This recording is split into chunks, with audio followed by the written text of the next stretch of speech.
This video will show you how to cite an indirect source in MLA 8th edition format. Okay, so you will probably be told that you shouldn't cite indirect sources if you can avoid it. Now that applies if you're citing an article that quotes another article or another book. In a case like that, you should try to find the original article or book. But that's not always going to be possible, especially if you're citing, say, a news article that is quoting someone that they've interviewed. There's no way that you're going to be able to go find that person and interview them yourself. That doesn't make sense. So let's take a look at this. In my paper, I want to write, "The water-wise garden is just stunning this year."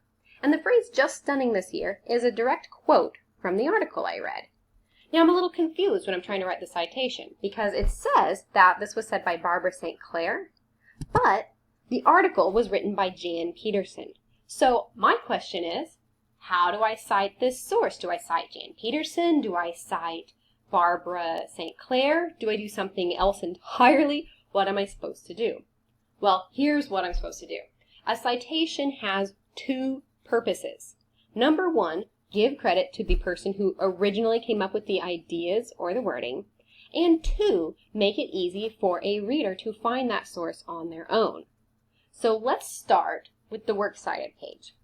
If I want to do a works cited page, I need to make it easy for the reader to find the source. So I will do a works cited page for this article the same as I would no matter what I was quoting from the article. Okay, so I've done my works cited entry with the author, Jan Peterson, and the article title and everything that I would usually do for a works cited page. So my next step is to write the in-text citation, and that's where things get complicated.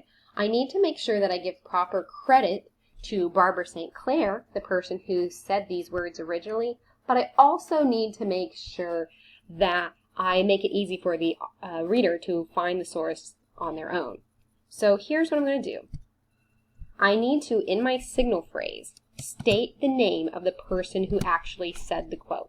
So I need to specifically say, Barbara St. Clair says, or some similar word to says. Now, if I leave it like this, Barbara St. Clair says, when someone's looking for this source on my works cited page, they will never find it. Barbara St. Clair isn't on there. So they might think that I didn't remember to put this on my works cited page. This would be very difficult for someone to find.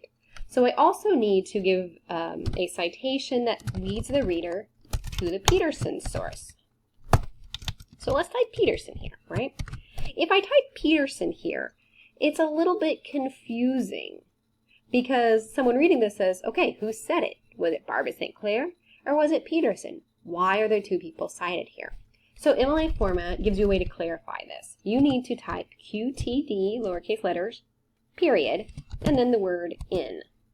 Okay, so I've typed Barbara St. Clair says, "The water-wise garden is just stunning this year," quoted in Peterson. Now it's very clear to a reader who originally said these words and also where that information can be found. It can be found in an article by Peterson.